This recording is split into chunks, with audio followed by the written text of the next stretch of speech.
सम्मानित साथियों नमस्कार, जय हिंद। मैं परिहार सर आप सभी का मेरे इस YouTube channel primary digital study में स्वागत है। साथियों, आज के इस वीडियो में हम जानेंगे कक्षा पहली व दूसरी की जो मार्कशीट है, जिसे हम समग्र प्रगति पत्रक कहते हैं, इसको कैसे भरना है, आइए इस वीडियो के माध्यम से हम विस्तार से जानते हैं। साथियों, आप सभी को ज्ञात होगा, विगत 2 वर्षों से कक्षा पहली व दूसरी की जो समग्र प्रगति पत्रक हैं, ये हमें उपलब्ध नहीं हो पाए थे, परंतु अभी हमारे विद्यालयों में राज्य शिक्षा केंद्र की ओर से समग्र प्रगति पत्रक कक्षा पहली व दूसरी के उपलब्ध हो गए हैं। आइए गत वर्ष के जो विद्यार्थी थे उनकी जानकारी समग्र पत्रक में कैसे भरना है, आइए हम इस वीडियो के माध्यम से हम जानते हैं। तो समग्र प्रगति पत्रक ये रहा।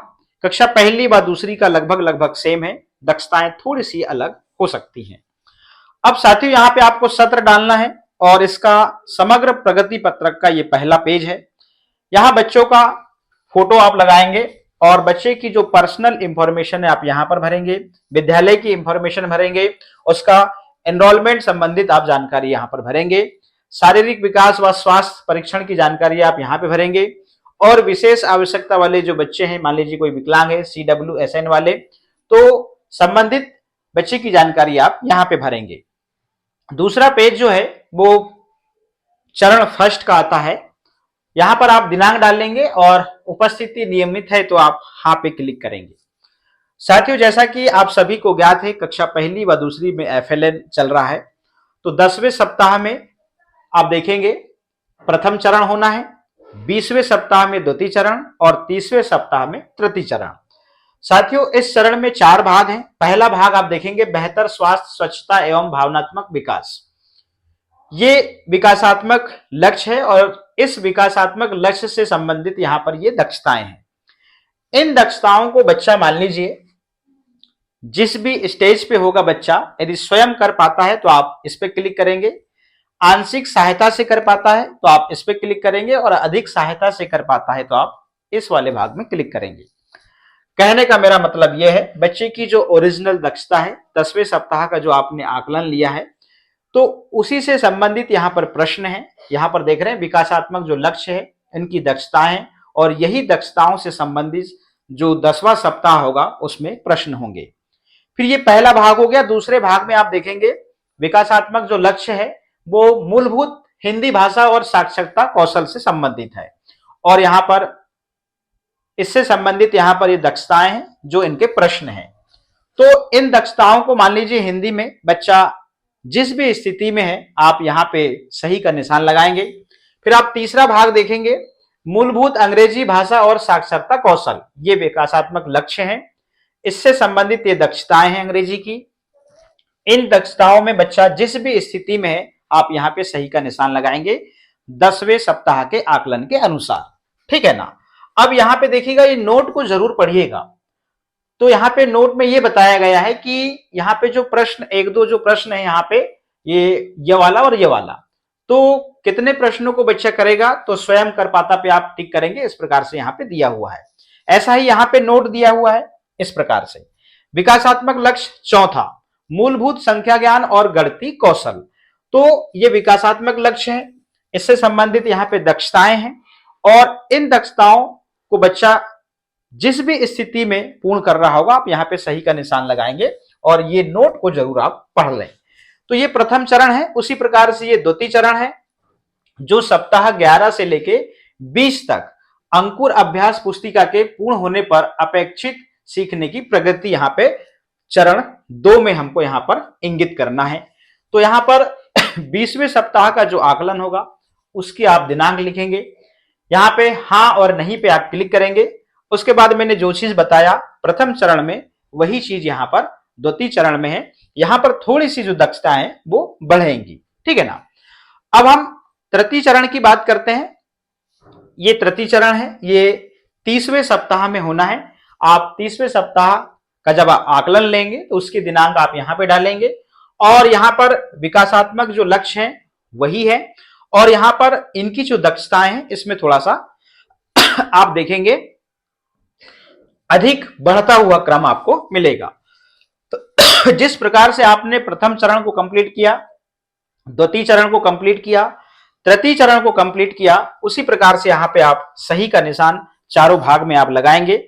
अब हम चलते हैं शिक्षक प्रतिक्रिया। ये समग्र प्रगति पत्रक में शिक्षक की प्रतिक्रिया यहां पर इंगित होनी है। अब यहां पर छात्र की प्रतिभाएं और छात्र की रुचियां, तो 1 2 3 रुचियां भी यहां पर 3 लिखनी है और छात्र की प्रतिभाएं भी आपको यहां पर 3 लिखनी है। तो आपने बच्चे को निश्चित रूप से ट्रेस किया होगा। अभी छात्र की प्रतिभाएं कौन कौन सी होंगी और उसकी जो रुचियां हैं वो कौन कौन सी होंगी, मैं भी इसके आगे बताऊंगा। अब इसको समझिए, प्रत्येक विषय में स्वयं से कर पाता या पाती है के अंतर्गत सही निशान की संख्या का मिलान करें और छात्रों की प्रगति को बेहतर ढंग से समझने के लिए उनके योग का उल्लेख करें। देखिएगा, अब ये 4 भाग हैं विकासात्मक लक्ष्य के, प्रथम चरण, द्वितीय चरण और ये तृतीय चरण, और यहां पर कुल चरण की यहां पर संख्या लिखी हुई है।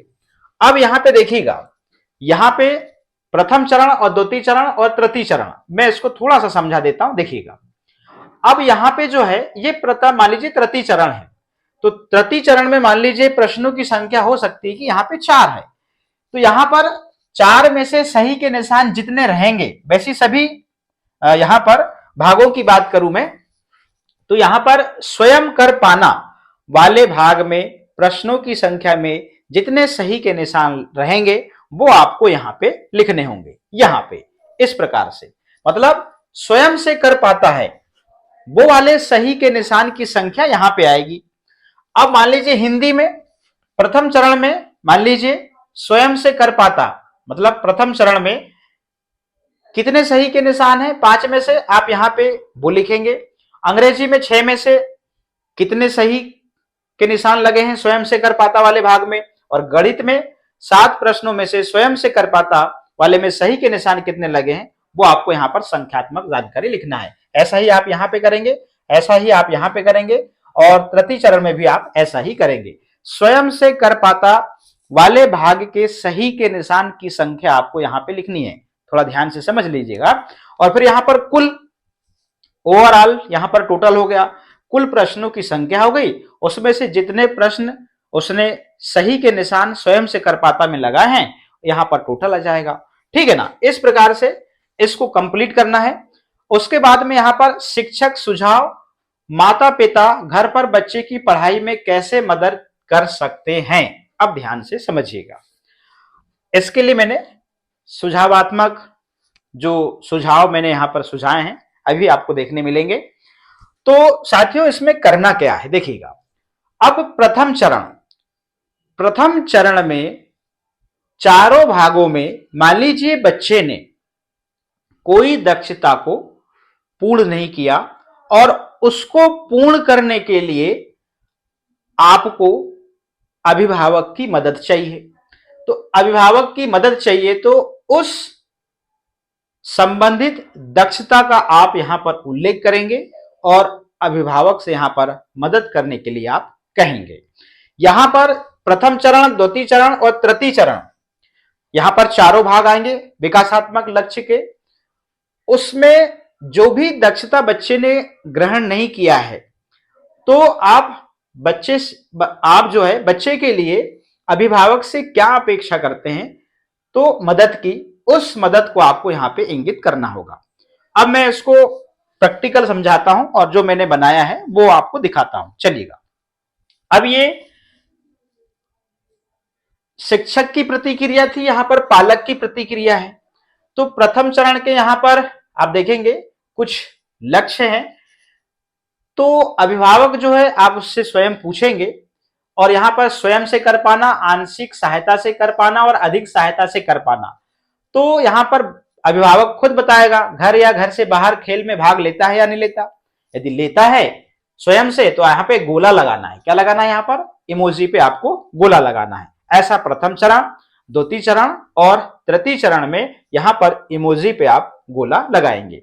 तो कुछ नहीं, यहां पर तृतीय चरण के मात्र 3 प्रश्न हैं, द्वितीय चरण के यहां पे 3 प्रश्न हैं और प्रथम चरण के यहां पर 3 प्रश्न हैं। ठीक है ना, यहां पर अभिभावक की जो प्रतिक्रिया है वो यहाँ पे इंगित करनी होगी।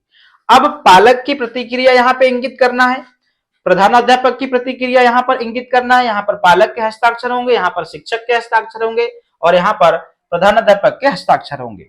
अब हम यहाँ पे शिक्षक की प्रतिक्रिया में मैंने यहाँ पर कुछ सुझावात्मक इस प्रकार से सारणी बनाया हुआ है। देखिएगा, शिक्षक प्रतिक्रिया में छात्र की प्रतिभाएं कौन कौन सी हो सकती हैं? शैक्षणिक, सृजनात्मक, खेलकूद, नेतृत्व, सामाजिक और समस्या समाधान, ये प्रतिभाएं में आ जाएंगी। 3 लिखना है अपने को। अब बच्चे के अकॉर्डिंग आप बच्चे का खुद आकलन कर रहे हैं, उसका आकलन लिया है और साल भर आपने उसको समझा है, तो ये प्रतिभाएं यदि आपने देखा है तो वही चीज आपको यहाँ पे लिखनी है। अब छात्र की रुचियां क्या हो सकती हैं?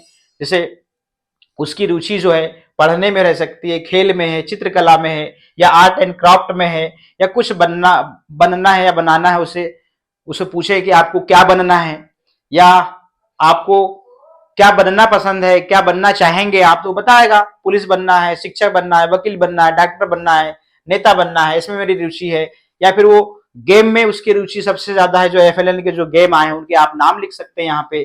सामाजिक गतिविधियों में उसकी ज्यादा रुचि है, फिर यहाँ पे संगीत में हो सकती है। तो इस प्रकार से आप रुचियां 3 जो है आप वहां पर छात्र की आप इंगित करेंगे।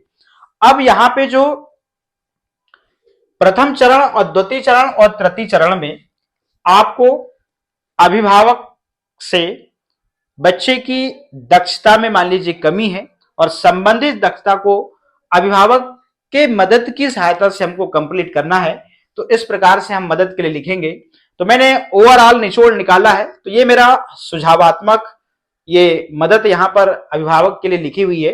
तो आप इसको एथेंटिक ना माने, ये मैंने सुझाया हुआ है, ओवरऑल मैंने लिखा है, मगर हर बच्चे की दक्षता अलग अलग होती है, तो हर अभिभावक से हर बच्चे की मदद की जो अपेक्षा है वो अलग अलग होगी।